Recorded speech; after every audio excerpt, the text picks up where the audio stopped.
Thank you very much, Mr. President. Ladies and gentlemen, good evening. Assalamu alaikum. Lovely to see you all here tonight. We are having a very entertaining night, are we not, with some very interesting things being said from the other side of the house tonight.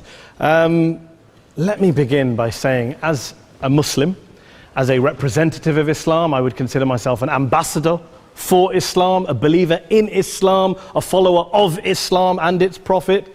So, in that capacity, let me begin by apologizing to Anne-Marie for the Bali bombings. I apologize for the role of my religion and me and my people, for the killing of Theo van Gogh, for 7/7. Yes, that was all of us. That was Islam, that was Muslims, that was the Quran. I mean, astonishing claims to make in the very first speech tonight, on a day like today, where the Conservative Prime Minister of the United Kingdom is having to come out and point out that these kind of views are anathema. And I believe you're trying to stand for the Labour Party to become an MP in Brighton. If you do, and you make these comments, I'm guessing you'll have the whip withdrawn from you, but then again, UKIP's on the rise, they'll take you, the BNP, they might have something to say about your views. This is what Mehdi Hassan always does. By the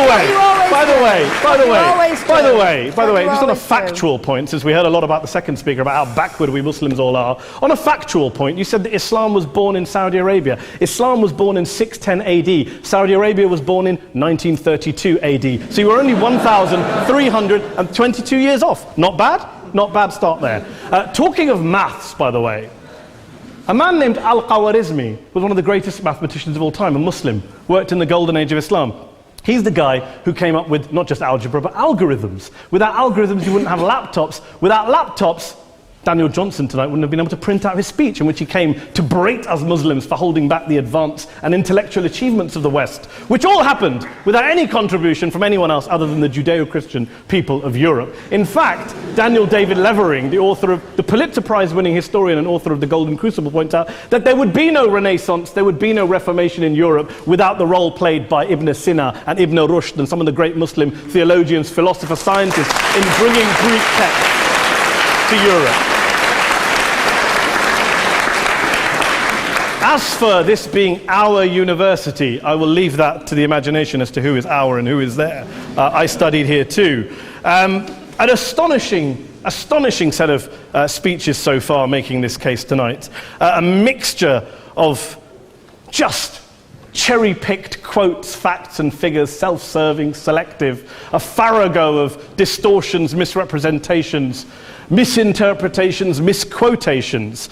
Daniel talked about my article in the New Statesman, which got me a lot of flack, where I talked about the anti-Semitism that is prevalent in some parts of the Muslim community, which indeed it is. Of course, I didn't say in that piece that it was caused by the religion of Islam. In fact, modern anti-Semitism in the Middle East was imported from, finish the sentence, Christian, Judeo-Christian Europe, where I believe some certainly bad things happened to the Jewish people. In fact, Tom Friedman, Jewish-American columnist in the New York Times, told me in this very chamber last week that he believed, had Muslims been running Europe in the 1940s, 6 million extra Jews would still be alive today. So I'm not going to take lessons in anti-Semitism from someone who's here to defend the Judeo-Christian values of a continent that murdered 6 million Jews. Moving swiftly on. Yes. Absolutely. Well, I'm about to make that point. No, I'm about to make that point. You're right. I agree with you 110%. That is my point. I don't think Europe is evil or bad. I'm a very proud European. I don't want to judge Europe on that basis, but if we're going to play this gutter game where we pull out the Bali bombing and we pull out examples of anti-Semitism in the Islamic community, then of course I'm going to come back and say, well, hold on. I mean, look, let's be very clear. Daniel here was a last-minute replacement for Douglas Murray, who had to pull out. And Douglas and I have a well-documented differences, but to be fair to Douglas, as to be fair to Anne-Marie and to Peter, atheists. Atheists see all religions as evil, violent, threatening. What the problem I have with Daniel's speech is that Daniel comes here to run this robust defense of Christianity, forgetting that his fellow Christians, people who said they were acting in the name of Jesus, gave us the Crusades, the Spanish Inquisition, the anti-Jewish pogroms, European colonialism in Africa and Asia, the Lord's Resistance Army in Uganda, not to mention countless arson and bomb attacks on abortion clinics in the United States of America to this very day. I would like a little bit of humility from Daniel first before he begins lecturing other communities and other faiths on violence, terror and intolerance. But, no thank you. Some water. But I would say this, to address the gentleman's very valid point here, I'm not going to play that game. I don't actually believe that Christianity is a religion of violence and hate because of what the LRA does in Uganda or what Crusaders did to Jews and Muslims in Jerusalem when they took back the city in the 12th or 13th or whatever century it was. I believe that Christianity, like Islam, like pretty much every mainstream religion, is based on love and compassion and faith. I do follow a religion in which 113 out of the 114 chapters of the Quran begins by introducing the God of Islam as a God of mercy and compassion. I would not have it any other way. I don't follow a religion which introduces my God to me as a God of war, as some kind of Greek God of wrath, as a God of hate and injustice. Not at all. As Adam pointed out, you go through the Quran and you see the mercy and the love and the justice. And yes, you have verses that refer to warfare and violence. Of course it does. This is not a motion about pacifism. I'm not here to argue that Islam is a pacifistic faith. It is not. Islam allows military action, violence in certain limited contexts. And yes, a minority of Muslims do take it out of that context. But is it religious? We talked about Woolwich. Daniel and Anne-Marie have suggested that it's definitely religion that's behind all of this. Well, actually, what I find so amusing tonight is we're having a debate about Islam. And the opposition tonight have come forward. We have a graduate in law, a graduate in modern history, a graduate in chemistry.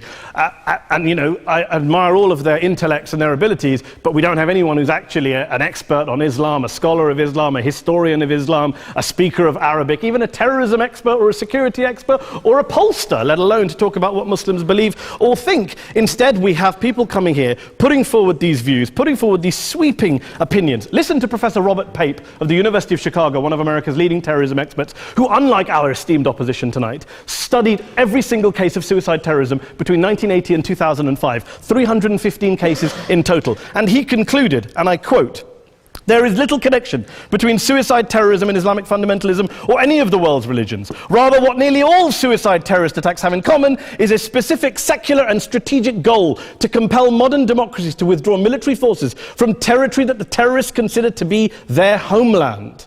And the irony is, when we talk about terrorism, the irony is that the opposition and the Muslim terrorists, the Al-Qaeda types, actually have one thing in common. Because they both believe that Islam is a warlike, violent religion. They both agree on that. They have everything in common. Osama bin Laden would be nodding along to everything he's heard tonight from the opposition side. He agrees with them. The problem is that mainstream Muslims don't. The majority of Muslims around the world don't. In fact, a gentleman here started quoting all sorts of polls. Gallup carried out the biggest poll of Muslims around the world, of 50,000 Muslims in 35 countries. 93% of Muslims rejected 9/11 and suicide attacks. And of the 7% who didn't, they all, when polled and focus grouped, cited political reasons for their support for violence, not religious reasons. And as for Islamic scholars and what they say, well, Daniel talks about our University of Oxford. We'll go down to Oxford's Centre for Islamic Studies, get hold of a man named Sheikh Afifi al-Akiti, who is a massively well-credentialed and well-respected Islamic scholar, who has studied across the world, who in the days after 7/7 published a fatwa denouncing terrorism in the name of Islam, calling for the protection of all non-combatants at all times, and describing suicide bombings as an innovation with no basis in Islamic law. Go and listen to Sheikh Tahir al-Qadri, one of Pakistan's most famous Islamic scholars, who published a 600-page fatwa condemning the killing of all innocents and all suicide bombings unconditionally without any ifs or buts. There's nothing new here. This is mainstream Islam, mainstream scholarship, which has said this for years. You don't go out and kill people willy-nilly in the high street or anywhere else, on a bus or a mall, based on verses of the Quran that you cherry-pick without any context, any understanding, any interpretation, or any commentary. Point of information. Please. Well, it doesn't happen apparently. I didn't say it doesn't happen at all. I never said it didn't happen. I don't blame Islam. Yes, it's a very good point. And a lot of us are campaigning against that. And we're campaigning against it in the name of Islam. We're campaigning against it in the name of various interpretations of Islam. Anne-Marie comes and scares us with her talk of Sharia law. I would like to see the book of Sharia law. It doesn't exist. People argue over what Sharia law is. And you empower the extremists by saying there is only one version. You empower them all. I don't believe you took any interruptions, Anne-Marie, so I think you should stay there for a moment. Several countries. Here's what we're dealing with. Here's what we're dealing with. We are dealing, I took your point. Here we are dealing with a 1400-year-old global religion followed by 1.6 billion people in every corner of the world, a quarter of humanity, of all backgrounds, cultures, ethnicities. And yet the opposition tonight wants to generalize, stereotype, smear in order to desperately win this debate. And here's my question, if we're going to generalize and smear. If, okay, people say yesterday's bombers, and we've got to be careful, there's a trial going on, were yesterday's attackers, motivated by Islam? Big debate. I don't believe they were. Let's say they were. Let's say Faisal Shahzad, the Times Square bomber, was motivated by Islam. Let's assume, for sake of argument, that Richard Reeves, the shoe bomber, was motivated by Islam. If Islam is responsible for these killings, if Islam is what is motivating these people, and Islam is therefore not a religion of peace, a religion of war, then ask yourself this question: why aren't the rest of us doing it? Why is it such a tiny minority of Muslims are interpreting their religion in the way that the opposition claim they are? Let's assume there are 16,000 suicide bombers in the world. There aren't. Let's assume there are for the sake of argument. That's 0.001% of the Muslim population globally. What about the other 99.99% of Muslims who the opposition tonight either ignore or smear? The reality is that the rest of us aren't blowing ourselves up tonight. The reality is that the opposition came here tonight not worried about the fact that me and Adam might pull open our jackets and blow ourselves up tonight because we're followers of a warlike warrior religion which wants to take over Europe and Daniel's university. The issue is this.